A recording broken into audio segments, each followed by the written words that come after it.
इस तरीके से एक के बाद एक कई पुल धराशायी हुए हैं। ये घटना घटी है, आज हम लोग सरकार में है, ये जिम्मेदारी हम लोगों को लेनी होगी और हम लोग लिया है हाथरस वाली। जितनी दुर्भाग्यपूर्ण है उतनी ही प्रशासन को इससे सीख लेने की जरूरत है। चुनाव अपने समय पर होगा बिहार में। बिहार की सरकार मेरे मुख्यमंत्री नीतीश कुमार जी के नेतृत्व में मजबूती से और डबल इंजन सरकार की मदद से खूबसूरती से आगे बढ़ने का कार्य कर रही है। ऐसे में ना जल्द चुनाव करवाने की कोई जरूरत है, ना किसी नेतृत्व पे चर्चा करने की जरूरत है।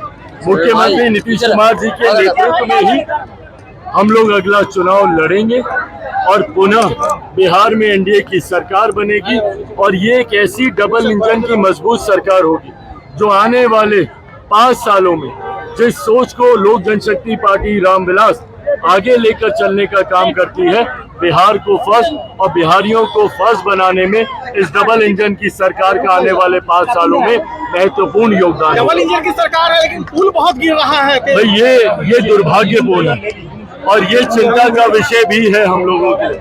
जिस तरीके से एक के बाद एक कई पुल धराशायी हुए हैं, ये दर्शाता है कि गुणवत्ता के साथ समझौता किया गया है, भ्रष्टाचार हुआ है। मैं कतई आरोप प्रत्यारोप में नहीं जा रहा। विपक्ष जो बार बार हम लोगों के ऊपर उंगली उठा रहा है, क्या विपक्ष भूल गया कि वो समय दूर नहीं था जब यही लोग सरकार का हिस्सा थे? मैं कतई ये भी नहीं बता रहा कि कौन किस वक्त सरकार में था और किसके दौरान कौन सा पुल बना। ये घटना घटी है, आज हम लोग सरकार में है, ये जिम्मेदारी हम लोगों को लेनी होगी और हम लोग लेते भी हैं। पर हाँ, जिम्मेदारी लेने से ज्यादा जरूरी है कि भविष्य में ऐसा भ्रष्टाचार ना हो और गुणवत्ता से आगे से कोई समझौता ना हो। उसके लिए मजबूत और ठोस कड़े कदम हम लोग को उठाने की जरूरत है, जो सरकार उठाएगी। की जो रैली है, क्या आपका शक्ति प्रदर्शन है? क्या विधानसभा नहीं, शक्ति प्रदर्शन नहीं है भाई। बहुत समय हुआ, मेरे नेता मेरे पिता आदरणीय रामविलास पासवान जी अक्सर गांधी मैदान में प्रदेश भर की बड़ी सभाएं करते थे।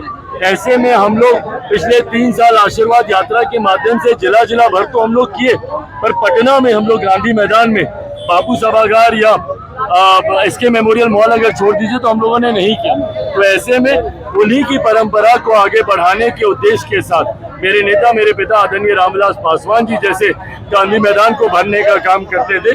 उसी सोच के साथ पार्टी के स्थापना दिवस पर 28 नवंबर को हम लोग इस बड़ी रैली का आयोजन करेंगे। हाथरस के बाद मंगेश्वर वाले के बाबा का भी दरबार लगने का निमंत्रण मिल रहा है, बड़ी संख्या में बहुत हुई है। जी क्या कहेंगे ऐसे एक साथ? भाई ये जो घटना है हाथरस वाली, जितनी दुर्भाग्यपूर्ण है उतनी ही प्रशासन को इससे सीख लेने की जरूरत है।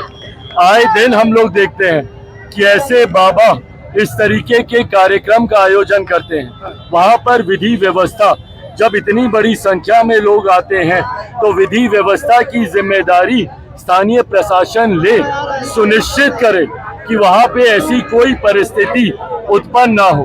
भविष्य में इस घटना से सीख लेकर भविष्य में ऐसी कोई घटना दोबारा ना घटे, उसके लिए जरूरी है जितने भी दोषी हैं उनके ऊपर कार्रवाई हो।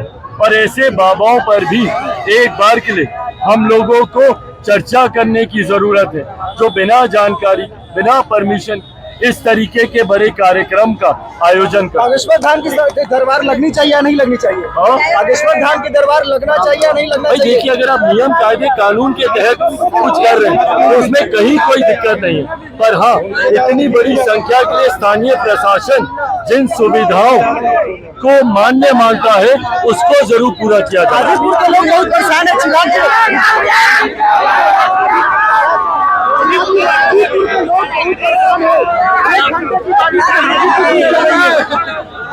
हम लोगों ने नियम से बात कर सीवर की सफाई का भी कार्य हम लोगों ने शुरू किया है।